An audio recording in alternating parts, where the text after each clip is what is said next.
Gênesis 2. E foram acabados os céus e a terra, e tudo o que neles há. E acabou Deus no dia sétimo sua obra que fez, e repousou o dia sétimo de toda a sua obra que havia feito.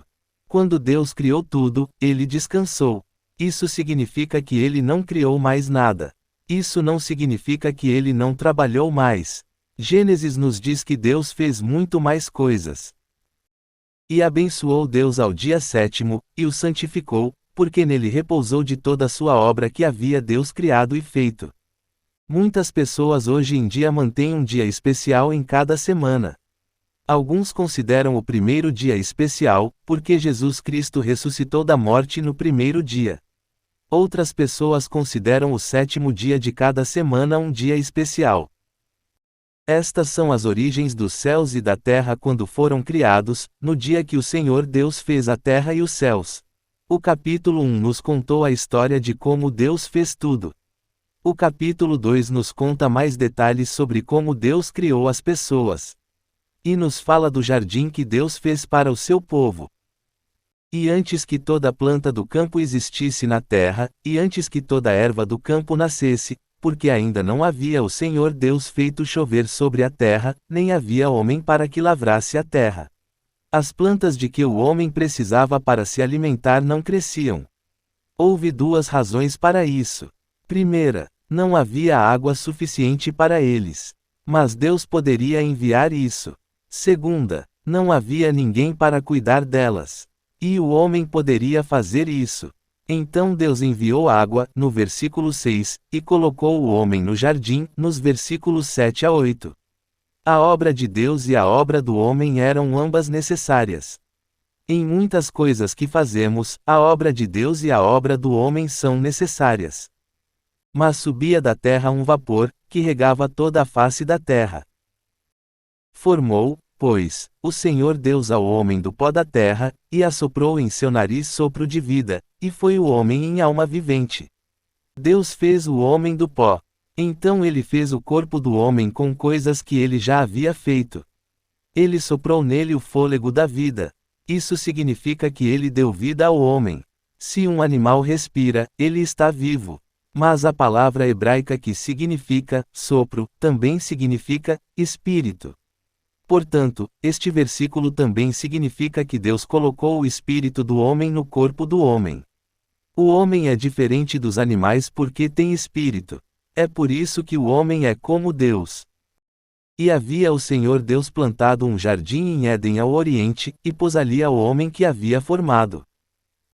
E havia o Senhor Deus feito nascer da terra toda árvore agradável à vista, e boa para comer, também a árvore da vida em meio do jardim, e a árvore do conhecimento do bem e do mal. Não sabemos muito sobre estas duas árvores especiais. E saía de Éden um rio para regar o jardim, e dali se repartia em 4 ramificações. O nome de um era Pison, este é o que cerca toda a terra de Havilá, onde há ouro. E o ouro daquela terra é bom, há ali também bedélio e pedra ônix. O nome do segundo rio é Gion, este é o que rodeia toda a terra de Cuxi. E o nome do terceiro rio é Tigre, este é o que vai diante da Assíria. E o quarto rio é o Eufrates. As pessoas usavam temperos para dar mais sabor aos alimentos. Ônix é uma pedra especial. Não sabemos onde ficavam os rios Pison e Gion.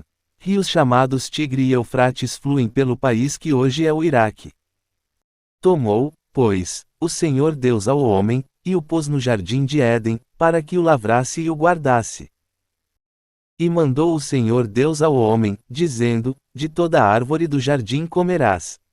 Mas da árvore do conhecimento do bem e do mal não comerás dela, porque no dia que dela comeres, morrerás. Podemos ter certeza de que Deus fez esta árvore para um bom propósito. Talvez ele pretendesse que homens e mulheres comessem seus frutos mais tarde, na hora certa. Mas certamente fez com que Adão e Eva distinguissem entre coisas boas e coisas más. Se você comer essa fruta, certamente morrerá. As palavras hebraicas dizem: no dia em que você comer, você morrerá. Mas o verdadeiro significado disso é: certamente, quando você comer, você morrerá. Adão e Eva comeram o fruto. Eles certamente morreram, embora não tenham morrido imediatamente. No entanto, morrer pode significar que o seu espírito morreria então. Seu corpo morreria mais tarde. E disse o Senhor Deus: Não é bom que o homem esteja só, farei para ele ajuda idônea para ele. Uma ajudante, ou ajuda idônea, significa uma pessoa que trabalhará em conjunto com outra pessoa. Isso não significa serva ou escrava. Sabemos disso porque a palavra ajudante pode significar Deus. Êxodo 18 verso 4 diz: O Deus de meu pai foi meu ajudante. E a palavra hebraica para ajudante é a mesma palavra. Formou, pois, o Senhor Deus da terra todo animal do campo, e toda ave dos céus, e trouxe-os a Adão, para que visse como lhes havia de chamar, e tudo o que Adão chamou aos animais viventes, esse é seu nome. Deus disse ao homem para governar todos os animais. Portanto, Deus não deu nomes aos animais. Deus permitiu que o homem fizesse isso. E pôs Adão nomes a todo animal e ave dos céus e a todo animal do campo, mas para Adão não achou ajuda que estivesse idônea para ele. Adão é uma palavra hebraica que significa um homem. É também o nome do primeiro homem. Nenhum dos animais era um ajudante adequado porque não são como o homem. Deus fez o homem como imagem de si mesmo. O homem é semelhante a Deus. O homem tem espírito, mas os animais não têm espírito.